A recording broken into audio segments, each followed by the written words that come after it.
Pertanyaan dari Mas Kerta dari Wayang Biren. Silakan Cak Nun, monggo. Saya sangat perlu diingatkan urutannya. Dipandu aja Mas saya. Yang pertama apa perubahan mendasar dari Katolik ke Islam, lalu apa toh yang mendasari beliau berpindah agama meskipun kita tahu hanya satu agama yang dia pilih gitu. Dia tidak pernah pindah agama, satu ya, dia menemukan Islam, terutama otentisitas Islam, karena Rendra adalah manusia yang sangat otentik, manusia yang tidak dipoles-poles oleh apapun, dan dia tidak mudah dipengaruhi oleh apapun. Jadi seluruh yang dia lakukan itu otentik dia, ya memang dia begitu itu. Nah, kalau Anda menanyakan apa kira-kira yang berbeda sebelum dia menyatakan dia Muslim dan sesudahnya, menurut saya kok nggak ada bedanya, karena Rendra sejak awal dia memang otentik, cuman tingkat penemuannya berbeda-beda. Ketika dia masuk Islam itu dia, Nyun Sewu ini saya ingatkan dialog teman-teman Kiai Kanjeng ngerti dan melihat sendiri bagaimana. Mohon maaf nih Mbak Sita, Mas Rendra menangis di pangkuan saya sangat lama ketika dia bertanya mengenai Asmaul Husna kepada saya, dan saya kebetulan menjelaskan sedikit mengenai Ahad, Al-Ahad dan Al-Wahid.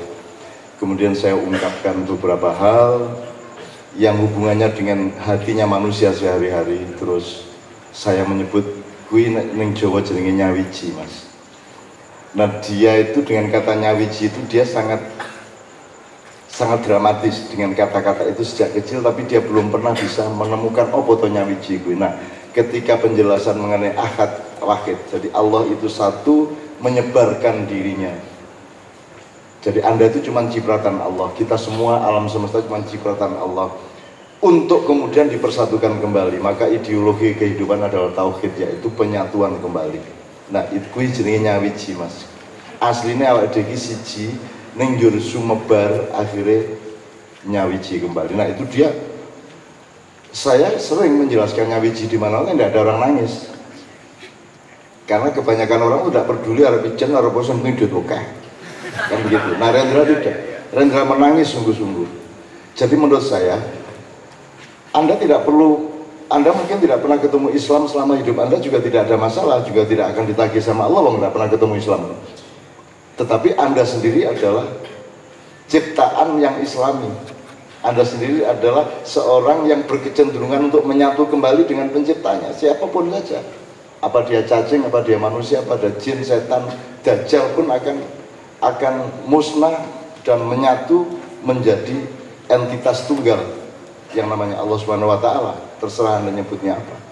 Jadi Rendra sekedar menjalani di mana Allah nyiprat Big Bang, ya, kemudian akan kembali menggumpal kembali, kemudian menjadi satu titik yang tak terbatas yang namanya Allah itu. Jadi sekali lagi tidak ada perbedaan macam-macam, karena Rendra sama otentiknya sejak awal sampai akhir. Mungkin saya bisa ceritakan satu hal.